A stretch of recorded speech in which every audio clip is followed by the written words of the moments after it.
Satu, alladzina hum fi salatihim khashi'un.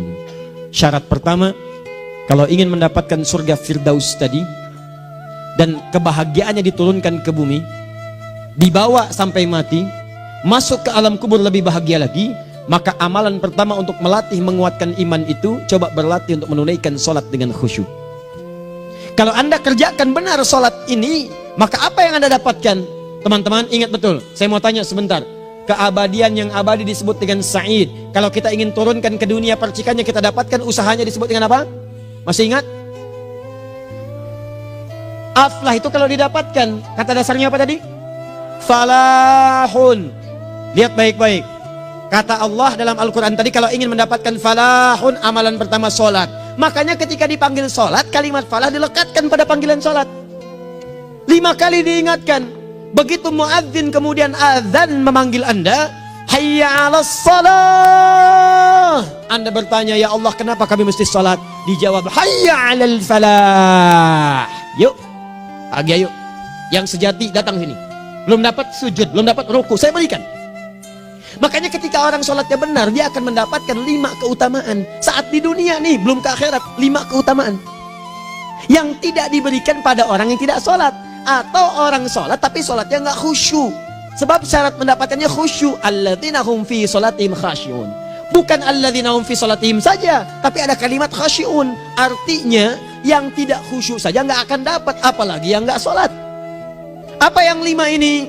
Lihat baik-baik. 1, orang yang sholatnya benar, pertama kali sebelum mendapatkan kebahagiaan hakiki dari Allah Subhanahu wa Ta'ala, akan dirubah dulu perilaku hidupnya menjadi perilaku yang lebih baik. Kalau orang itu sholatnya benar, maka sholat itu akan melatih dia untuk berubah, bertransformasi jadi orang baik. Itu ada di Quran surah ke-29 ayat ke-45. Innas sholata tanha 'anil fahsya'i wal munkar. Sumber keburukan cuma 2, kalau bukan fahsya itu munkar. Maaf, pornografi, porno aksi, LGBT, kata-kata jorok, kotor itu fahsya. Di orang sholat kata Allah, mustahil berkata-kata kotor. Orang sholat tidak akan pernah mencela. Orang sholat tidak punya kata-kata jorok. Jadi kalau ada sekarang orang yang sholat senang mencela orang lain, itu berarti ada masalah dalam sholatnya. Dan dia belum dijamin sebagai ahli surga terbaik. Dan hidupnya nggak bahagia. Nggak bahagia. Aneh nih. Sholat tapi senang celah orang. Aneh. Aneh. Yang paling bahaya adalah menikmati celahannya. Itu yang paling aneh. Anda ngaji. Anda ikut taklim. Taklimnya sesuai Quran. Taklimnya petunjuk sunnah. Anda sholat, anda puasa. Tapi Anda masih senang mencela orang lain. Dan menikmati celahan itu. Kalau nggak mencela, kayaknya nggak komplit kehidupan. Maka ada yang salah dengan ibadah Anda. Ada yang keliru. Karena mustahil taat bertemu dengan maksiat. Itu mustahil. Mungkar, keburukan yang diingkari oleh hati. Sumbernya nafsu perut dengan akal. Bohong, mencuri, menipu, membunuh, merampok, membegal, mabuk dan sebagainya. Itu namanya mungkar. Orang sholat gak mungkin mengerjakan mungkar. Jadi kalau sholat kita benar, cukuplah Anda sholat, maka Anda akan jadi orang baik. Makanya kata Nabi, Anda punya anak dari kecil ajarin sholat. Sholat kalau naik jadi balik, kerjakan terus. Kasih pelajaran membuat dia mengerti. Kalau masih susah, berikan pelajaran. Ini sering diterjemahkan dengan memukul. Mukul di Arab beda dengan konteks mukul sekarang. Mukul di Arab tuh ngasih pelajaran supaya ngerti. Anda bisa terjemahkan dengan konteks lain. Uang jajannya tahan, yang kesukaannya simpan dulu. Bisa dengan konteks kekinian. Tapi poinnya, kenapa anak Anda dari kecil ajarin sholat, sampai kenalkan dengan masjid, ajari 3 tahun bawa ke masjid, kenalkan dengan masjid. Gak ada masalah lari-lari itu sebelum waktu sholat. Kenalkan dulu.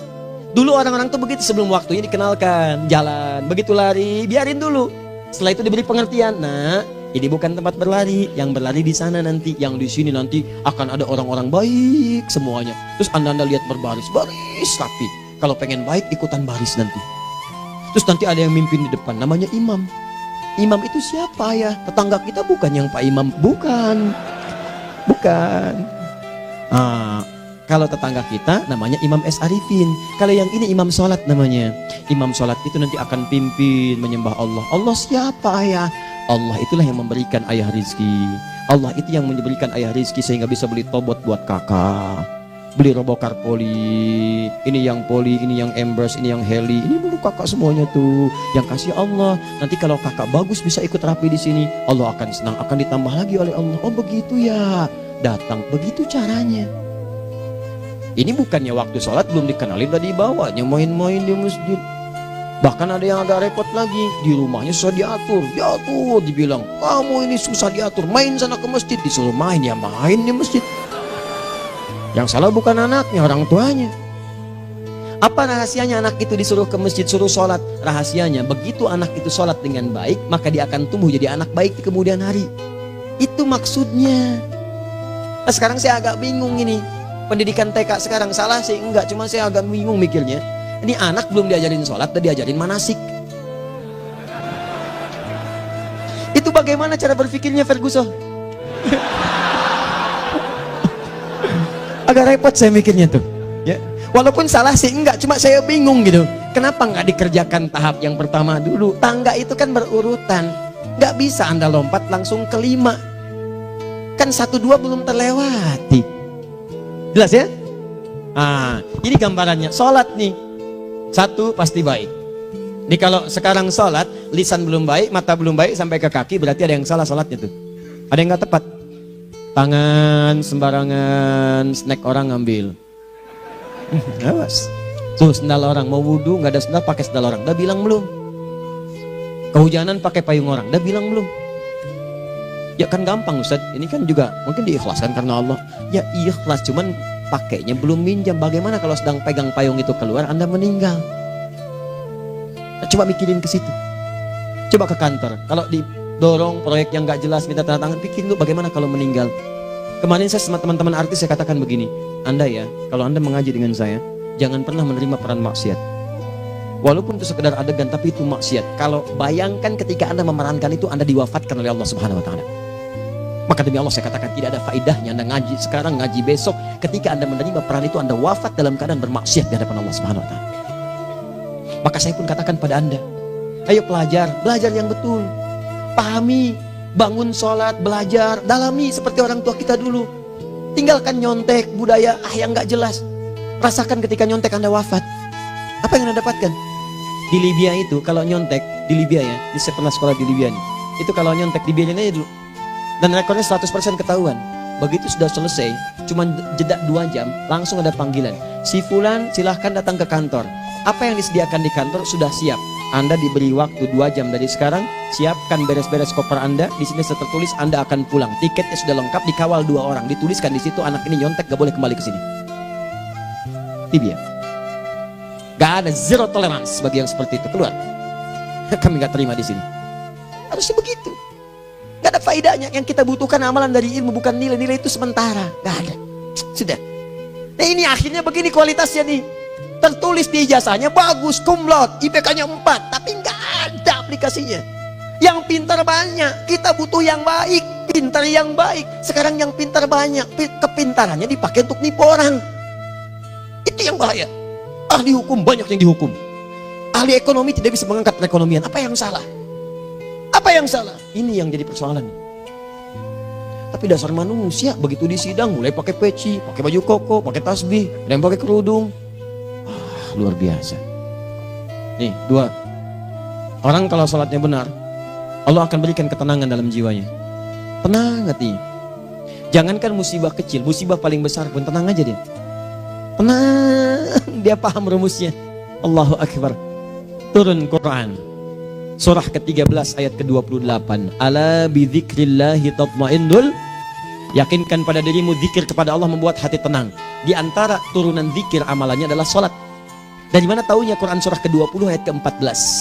Innani anallahu la ilaha illa ana fa'budni wa aqimis salata lidzikri. Saya Allah, kata Allah ke Nabi Musa. Tidak ada Tuhan selain saya, sembah saya. Bagaimana menyembahmu ya Allah? Tunaikan salat sebagai zikir kepada saya, zikir. Nah, maka kalau Anda sedang tidak tenang, ayo ke masjid. Banyak zikir itu, baca Quran zikir. Quran surah 15 ayat 9. Inna nahnu nazzalna dzikra. Kami turunkan Al-Quran sebagai zikir. Jadi kalau Anda sedang baca Al-Quran, Anda sedang berzikir. Ibu kalau sedang gak tenang, Bu, gelisah, gak enak, gak usah mengeluh, apalagi bikin status gak karuan. Ibu wudhu, ambil mushaf baca. Begitu sedang baca ada ketenangan dalam jiwa. Berdoa, zikir. Kalau sedang gak tenang, besok ada proyek, doa dulu. Doa itu memberikan ketenangan. Makanya doa disebut dengan zikir. Quran surah ke-7 ayat 205. Wadhkur rabbaka fi nafsika tadarruan wa khifatan wa dunal jahri minal qaul. Ayo berzikir, minta kepada Allah dengan segenap jiwamu, mohon dengan penuh ketawaduan. nanti ketenangan diberikan. Menghafal Quran, baca itu zikir. Quran surah ke-54 ayat 17, 22, 32, 40. Walaqad yassarnal Qur'ana lidzikri fahal mim mudzakir. Menyebut nama Allah, Al-Asmaul Husna itu zikir. Sedang ada persoalan, ya Allah, ya Allah, ya Allah, ya Rahman, ya Rahim, ya Malik, ya Qudus, ya Allah, ya Allah, ya Allah, ya Allah. Zikir. Dalilnya Quran surah kedua ayat 152. Fadhkuruni adzkurkum. Sebut namaku, zikir. Apapun akan mengingatmu. Gimana menyebutnya? Ditafsir di Quran surah 17. Ayat keberapa? 110. Qulid Allah awid Rahman ayyamma tad'u falahul asmaul husna. Sebut nama Allah. Itu menenteramkan pada jiwa. Sedangkan sholat gabungan dari semua zikir tadi. Bukankah dalam sholat Anda baca Al-Quran? Bukankah dalam sholat Anda menghafal Al-Quran? Bukankah dalam sholat Anda berdoa? Bukankah dalam sholat Anda istighfar? Anda mohon digabungkan semua itu. Amalan sholat menggabungkan semua jenis zikir. Masa Anda nggak tenang juga? Makanya sholat, jangankan sholat ya, tempat sholat itu yang menenangkan. Tempat sholat, tempat paling tenang di muka bumi. Kalau nggak percaya silahkan ya, Anda sebelum masuk ke Istiqomah ini, begitu Anda masuk kan perasaannya beda kan? Lain. Silahkan cek, kalau cari ketenangan datang ke masjid. Masuk, wudhu masuk, sholat 2 rakaat, tenang. Dekat kipas angin, saking tenangnya, plek, ngantuk tidur. Beneran. Enak. Makanya saat Ramadan kalau orang pengen cari ketenangan, lihat. Di perusahaan-perusahaan penuh tuh musola, pada tidur. Ya, mengamalkan hadis palsu. Ya, dia musoim ibadah, tidurnya orang puasa ibadah, hadis palsu. Nah, itu teman-teman. Itu gambarannya tiga. Orang yang salatnya khusyuk benar, itu dijamin langsung oleh Allah Subhanahu wa taala akan dimudahkan semua urusan hidupnya termasuk rezekinya. Ini yang saya katakan. Jadi saya katakan tadi, di akhirat ini, di surga, rezeki tinggal ngambil. Anda kalau benar sholatnya, itu langsung dijanjikan oleh Allah. Rezeki itu nggak perlu Anda banyak pikirkan. Ikhtiar sedikit, datang. Bahkan dari sisi yang tidak Anda duga. Apa dalilnya? Quran surah ke-65 ayat 2 dan 3. Ditafsir di Al-Baqarah ayat 2 dan 3. Wa may yattaqillaha yaj'al lahu makhraja. Ada orang yang meningkatkan takwanya kepada Allah, kami mudahkan urusan hidupnya. Setiap persoalannya diberikan jalan keluar, mudah. Solusi. Setiap ada problematika, ada solusi. Wa yarzuqhu min haitsu la yahtasib. Dan kalau dia ingin mendapatkan rezeki, bahkan kami kirimkan dari sisi yang tidak dia duga. Orang lain capek ini datang lagi, tawaran proyek datang lagi. Utsman tuh Masya Allah, kayanya banyak. Tapi yang paling dirindukan bukan saat mendapatkan peningkatan omsetnya, yaitu saat dia mendapatkan waktu khusus dengan Allah untuk sholat. Malam hari sampai-sampainya sempat sholat tahajud sampai khatam Al-Quran. Abdurrahman bin Auf demikian, Tamim Ad-Dari demikian. Sholat karena tahu sholat itu meningkatkan rizki. Karena tahu kuncinya ada di situ, Allah yang punya rizki. Disebut dengan Razzaq, pemilik rizki. Maka saya harus punya hubungan dekat dengan Allah. Kalau sudah punya hubungan dekat, mau apa aja gampang. Belum minta, udah diperhatikan. Silahkan cek, Anda punya hubungan baik dengan bos Anda di kantor. Ya, sebelum Anda minta, beliau udah pikirin tuh. Telepon bendahara. Dia udah ngambil belum gajinya? Belum Pak, tambahkan bonus sekian. Kenapa? Karena dia mengawasi Anda. Allah maha tahu dibandingkan dengan bos Anda. Mendekat kepada Allah, semua diperhatikan oleh Allah. Siapa orang takwa itu? Kalimat takwa pertama di Al-Quran Al-Baqarah ayat 2, amalannya ayat 3. Dzalikal kitabu la raiba fihi hudal lil. Siapa mutakin itu? Ayat 3-nya. Alladzina yu'minuna bil ghaib wa yuqimunas shalah. Gampang. Kalau pengen mudah hidupnya gampang. Biaya nggak mahal, tenaga nggak banyak, tingkatkan takwa nih. Jadi kalau hidup Anda masih susah, di kantor champion, di rumah tangga bermasalah terus, atau sebaliknya, maka boleh jadi kalau gelar Anda tinggi, harta Anda banyak, tapi selalu punya masalah. Bukan Anda kurang hebat, bukan Anda kurang kedudukan, bukan Anda kurang kaya, Anda kurang takwa. Dan yang paling dahsyat, mungkin sholat Anda belum berkualitas. 4. Orang yang sholatnya benar, khusyuk dia. Bahkan saat sholat itu kalau dia minta, maka seketika doanya akan dikabulkan. Tanpa diskusi, langsung seketika. Contoh, Quran surah ketiga ayat 38-39. Demi Allah saya katakan, Nabi Zakaria punya masalahnya pelik. Sudah berumah tangga, istrinya divonis monopos, maaf bahkan mandul. Gak mungkin punya keturunan. Maka apa yang beliau kerjakan? Secara singkat beliau sholat. Begitu sholat minta kepada Allah. Hunalika da'a Zakaria rabbah. Di mihrab itu beliau bermohon kepada Allah. Bermohonnya sambil sholat. Qala rabbi habli min ladunka dzurriyyatan thayyibah innaka sami'ud du'a. Ya Allah, mereka katakan saya nggak mungkin punya keturunan. Sekarang saya ingin katakan, ya Allah, saya hanya minta darimu saja, saya nggak akan dengarkan mereka. Ya Allah, mohon Engkau maha mendengar, ya Allah. Maha mendengar doa saya. Kalau kepada yang maha mendengar aja nggak mengabulkan, kepada siapa lagi saya mesti minta? Apa yang terjadi? Fanadatul malaikatu wa huwa qa'imun yusalli fil mihrab. turun malaikat mengabarkan, sedangkan beliau masih sholat, belum selesai dalam sholatnya. Sholat khusyuk itu belum selesai sholat aja dikabulkan, doa sudah turun. Sholatnya belum selesai, doa sudah dikabulkan. Annallaha yubashshiruka bi Yahya. Allah kasih kabar gembira, doa kamu didengar, dikabulkan, kamu akan punya anak, namanya langsung dari Allah Yahya, artinya hidup yang mustahil menurut manusia. Lahir seorang dari rahim perempuan yang menepus dan mandul, bayi yang hidup, kata Allah nggak ada yang mustahil bagiku, jadi dan jadi dia. Berita baiknya, Nabi Zakaria sholat dikabulkan. Umat Nabi Muhammad sebelum sholat sudah ditunggu oleh Allah, mau minta apa aku kabulkan sekarang. Hadisnya qudsi, saya bacakan. Hadatsana qala Rasulullah sallallahu alaihi wasallam, qala Allah azza wa jalla, qasamtu shalah baini wa baina abdi. Kata Allah, saya bagi dua ya salat antara aku dengan hambaku. Wali abdi ma sa'ala. Kalau hambaku benar salatnya, aku berikan apapun yang dia minta sekarang. Idza qala al-abdu alhamdulillahi rabbil alamin. Bagian pertama, kalau hamba benar dibaca Al-Fatihahnya dari alhamdulillahi rabbil alamin, kalau Allah azza wa jalla dijawab oleh Allah, hamadani abdi, hambaku sedang memujiku. Wa idza qala ar-rahmanir rahim, jika hambaku berkata ar-rahmanir rahim, qala Allah azza wa jalla athna alayya abdi, hambaku sedang menyanjungku. Wa idza qala maliki yaumiddin, qala Allah azza wa jalla majjadani abdi, kalau hambaku mengatakan maliki yaumiddin, kata Allah hambaku sedang mengagungkanku. Perhatikan sekarang. Wa idza qala al-abdu iyyaka na'budu wa iyyaka nasta'in, jika hambaku berkata sekarang, ya Allah, kami sekarang ibadah, sholat menyembahmu, dan kami sekarang sedang punya masalah, kami hanya minta tolong kepadamu ya Rabb. Apa jawabannya? Beda dengan sebelumnya. Kata Allah, hadza baini wa baina abdi, inilah perjanjian antara aku dengan hambaku. Wali abdi, kalau hambaku benar khusyuk sholatnya sampai detik ini, baru sampai Al-Fatihah itu pun belum tuntas, baru sampai Al-Fatihah itu pun belum tuntas. Kalau benar bacaannya betul, sholatnya dari takbir sampai dengan selesainya, sampai ayat itu, iyyaka na'budu wa iyyaka nasta'in, kata Allah, masalah apapun yang dia minta sekarang aku akan kabulkan.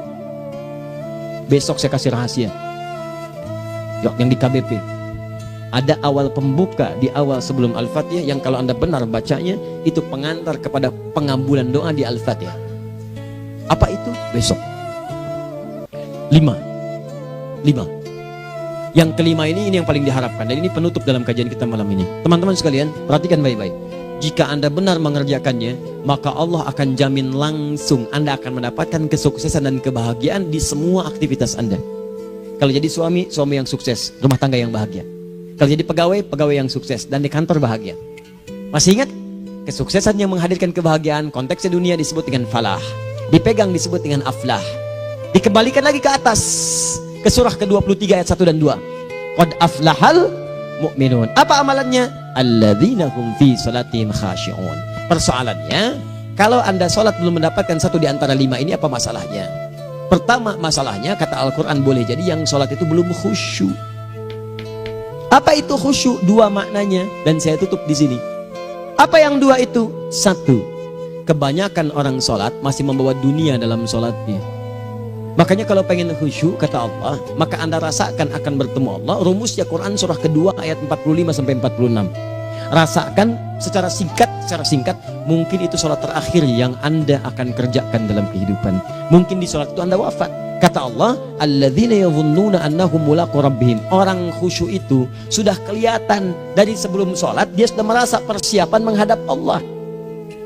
Persiapan ke manusia aja, dia sudah siap-siap, mandi dulu, ganti pakaian, pakai parfum, macam-macam dan sebagainya, hanya memenuhi undangan manusia. Allah mengundang Anda 5 kali dalam sehari. Ya maaf, mengabulkan doa Anda, mencukupkan kebutuhan, menyembuhkan kalau sakit, disiapkan Anda. Harusnya apa? Penampilan sempurna. Kata Quran, orang khusyuk itu kelihatan sebelum sholat, pakaiannya kelihatan. Quran surah 7 ayat 31, ya bani Adam khudhu zinatakum inda kulli masjid. Hai anak cucu Adam, kalau tiba panggilan dari masjid, kenakan pakaian terbaikmu. Di anak cucu Adam tuh kelihatan. Kalau orang khusyuk, begitu adzan kelihatan pakaiannya lain. Pakaiannya indah. Khudhu zinatakum, kenakan pakaian terbaikmu. Dipakai, bertemu Allah. Bertemu manusia aja pakaian bagus-bagus. Ini aneh ya, ada orang salah ibadah aja. Orang salah ibadah pakaiannya bagus-bagus. Lihat nih hari-hari tertentu, besok tuh orang mau ke tempat masing-masing tuh. Ada yang pakai jas, pakai dasi, pakai batik, pakai kebaya. Anaknya dibawa, dikuncir 2, bawa manisan macam-macam. Mau salah ibadah aja, tampilan bagus. Masa antum yang benar ibadahnya nggak bagus? Bedakan. Pakaian futsal, pakaian sholat ganti dengan yang sholat. Ini gimana pakaian sholat pakai pakaian futsal? Depannya gambar Messi, belakang Ronaldo. Repot. Malaikatnya juga bilang, kamu salah baju, harusnya Luka Modric.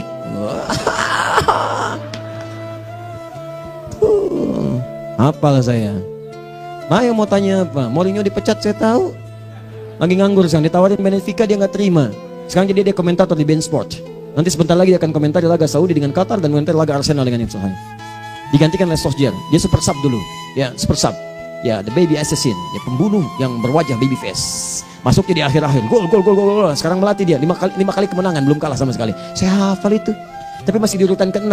Tapi jaraknya ke yang keempat itu tinggal 3 poin lagi. Hafal saya. Liverpool tahu cuma 4 poin sekarang bedanya. Kemarin 7 kalah 2-1 sama Manchester City. Walaupun banyak analisis yang menyebutkan mungkin itu diberikan saja gitu kan. Karena ada yang lain-lain. Hafal kedua Manchester City. Hafal saya. Ayo mau tanya apa lagi? Tottenham Hotspur ke bawahnya. Ada Chelsea, ada Arsenal, baru kemudian Manchester United. Liga Italia, wah udah gak kekejar Juventus. Ya, apa lagi? Dan seterusnya lah. Gak ada ujungnya bahas yang begituan. Jelas ya? Maksud saya, Anda tanya itu saya jawab. Tapi tidak menghilangkan ibadah kita yang lain. Dan apa ruginya? Ya tahajud dah. Apa yang bisa dikerjakan besok, lihat besok. Ya kan tahajud kan bisa besok. Ada orang tahajud jam 10 pagi? Gak ada. Lebih baik Anda kerjakan malam tahajud. Yang tidak bisa dilihat malam, bisa dilihat besok. Cara berpikirnya bagaimana kalau besok meninggal? Gak kesampaian teman-teman sekalian. Gak kesampaian. Nah maka dari itu, Anda kalau mau ada panggilan sholat, siap-siap baju yang bagus. Itu sempurnakan. Anda panggilan orang mandi, panggilan Allah. Buka Quran surah 5 ayat 6. Sempurnakan wudhu. Ya ayyuhalladzina amanu idza qumtum ila shalah faghsilu wujuhakum. Wudu yang baik. Berpakaian yang rapi. Kenapa? Karena boleh jadi saat dipanggil Anda wafat saat itu. Maka wafat Anda dalam keadaan yang suci, dengan keadaan tobat, dengan pakaian terindah pada saat itu. Yang kedua, maaf, orang-orang kurang khusyuk itu saya tutup. Yang kedua itu karena kebanyakan orang sholat tidak paham, tidak mengerti apa yang dibaca dan dilakukan dalam sholatnya. Jujur pada diri sendiri, jawab pada diri Anda. Sampai sekarang Anda sholat, berapa persen bacaan sholat yang Anda pahami? Jangan-jangan selama ini Anda sholat ribuan kali sujud, ribuan kali ruku. Gak ada yang paham yang dibaca. Sekian persen yang paham. Bagaimana sholat Anda bisa khusyuk? Pekerjaan Anda dipahami, urusan akhirat Anda gak dipahami. Di mana cara berpikirnya? Aku yang bagaimana atau engkau yang harus bagaimana? Ya, coba berubah. Nah ini baru satu amalan, belum yang lainnya. Ada 5 amalan lagi yang kalau kita bisa turunkan itu, selain sholat yang khusyuk, maka jaminan tadi akan datang. Baru sholat khusyuk aja 5 datang, apalagi ditambah dengan 5 amalan lainnya lagi. Demi Allah saya katakan, dunia kecil sekali, gak ada nilainya. Akhirat aja enak, nikmat. Saya ketemu Ustaz Arifin beberapa waktu lalu, dan kita doakan semoga Allah berikan kesembuhan, kesehatan. Saya datang, biasa kita adamin berdoa, duduk. Bang istirahat, bang butuh istirahat, umat udah nunggu. Dah gak usah mikir yang lain, karena beliau cerita masjid, cerita zikro, cerita mana. Ya, insya Allah nitipin ini, nitipin itu dan seterusnya. Dan yang paling indah adalah, bang kita saling panggil weekend. Nikmat, gak ada yang senikmat ini. Zikir, Allah, doa. Nah bayangkan sakit tapi masih nikmat gitu. Nikmat. Iya bang, saya paham. Istirahat dulu. Banyakkan nanti orang jengkuk. Saya pamit dulu ya, supaya bisa istirahat, supaya tenang. Lama kita pegangan tangan, ngobrol, saling mendoakan. Itu nikmat. Dan cara berpikirnya kalau sudah pakai iman, semua nikmat. Ada uang nikmat, gak ada uang nikmat, sakit nikmat. Karena cara berpikirnya lain. Nanti kita bertemu lagi, saya terangkan pada Anda. Dan saya contohkan satu kisah. Bahkan ketika ada orang yang diuji Allah dengan ujian yang sangat luar biasa, yang menurut sementara orang itu ujian sangat luar biasa menggetarkan jiwanya dan susah untuk bertahan, tapi orang ini nikmat saja menjalaninya. Nikmat. Ada yang di rumah tangga, ada yang di macam-macam. Contohnya banyak. Satu contoh saya berikan di malam ini. Satu kali suami istri, wah luar biasa. Istrinya itu cerewetnya Pak, bukan cuma cerewet, ngeselin bagi suaminya. Maaf Bu ya, bukan ibu maksudnya. Jadi semua yang dikerjakan suami salah. Pengen mangga, ayah kalau kita sekarang dibeli mangga. Kenapa mangga yang ini? Saya pengennya mangga yang lain. Belikan mangga. Kenapa beli mangga aja? Jeruknya mana? Jeruk. Semua. Pokoknya semua yang kerjakan suami salah. Tapi suami tidak pernah mengeluh. Ini kerjakan, itu kerjakan. Satu kali, perhatikan cara memandangnya. Ketika iman sudah masuk ke dalam jiwa. Kata temannya, akhi, istri kamu ini begini nyusahin kamu. Kenapa kamu gak cari yang lain? Kan gampang ada syariat. Udah pisahin aja cari yang lain. Kamu tenang ibadah. Apa jawabannya? Hey, Allah sudah turunkan surga ke saya lewat dia. Kenapa kamu meminta saya untuk menjauhinya dan meninggalkan surga saya? Di cara melihat dia, bukankah ketika ada berbagai keluhan saya sabar? Bukankah sabar mendekatkan saya ke surga? Allah kirimkan tipikal istri seperti ini supaya mendekatkan saya ke surga. Dengan itu kan saya banyak pahala. Saya sabar, pahala banyak. Sudah Allah berikan pahala kepada saya, kamu malah nyuruh saya untuk berpisah dengan pahala itu. Perhatikan cara berpikirnya, indah. Kalau rumah tangga seperti ini semuanya enak. Suaminya biasa-biasa, istrinya cantik, luar biasa. Begitu berdandan kelihatan kata suaminya, Masya Allah, wajahnya tak berpaling, mata tak berkedip. Kata istrinya, ya zauji madhabik, sayang kamu kenapa? Wallahi syakiran lillah bihadari, demi Allah aku bersyukur mendapatkan istri secantik kamu. Kata istrinya, nahnu fil jannah zauji, kita berdua di surga. Kata suaminya, kok bisa begitu jawabanmu? Iya, kamu bersyukur dengan keadaanku, aku bersabar dengan keadaanmu. Catat. Bukankah orang syukur dan sabar di surga? Tuh lihat, canda-canda orang-orang soleh itu begitu. Nikmat ketawa walaupun nyelekit di hati. Cuman bawaannya enak gitu. Nah, nanti itu ada tuh, nanti saya turunin tuh. Yang di rumah tangga, yang ini, yang itu nanti. Kapan? Pertemuan berikutnya. Ya, jadi kita cukupkan dulu di malam ini apa yang kita pelajari supaya nanti nggak terlampau banyak kita dapat materi. Cuma sayang sedikit mengamalkan. Saya sudah tuangkan di sini. Banyak saya tuliskan termasuk di keluarga, di macam-macam. Ini saya tulis tapi silahkan Anda baca. Kalau ada manfaat silahkan dapatkan. Kalau ada yang kurang silahkan sampaikan untuk dikoreksi. Semoga Allah muliakan kita semua insya Allah. Sekali lagi, perbaiki hidup. Jangan banyak mainnya. Dan sudah, jangan banyak membuang dengan yang sia-sia apapun yang dihadapi. Sekali lagi, tolong jaga kondusivitas, bantu negara kita, ketertiban, keamanan. Kalau saya menyampaikan sesuatu ada singgungan dengan yang kekinian, itu maksudnya koreksi masukan-masukan supaya diperbaiki. Tapi tetap dalam urusan pemilihan kita punya pilihan masing-masing yang tidak boleh dipaksakan. Jelas ya? Baik, jadi ya saya sampaikan sekali lagi. Pertama, pilih mana? Anda dipaksa harus ikut, atau yang kedua, kita bebas memilih sesuai. Dah. Sudah ya. Jadi kita akhiri, subhanakallahumma bihamdika asyhadu an la ilaha illa anta astaghfiruka wa atubu ilaik. Wa akhiru da'wan alhamdulillahirabbil alamin. Berjumpa besok sesi terakhir fikih ikhtilaf di Masjid Ar-Rahman Kota Baru Parahyangan. Assalamualaikum warahmatullahi wabarakatuh.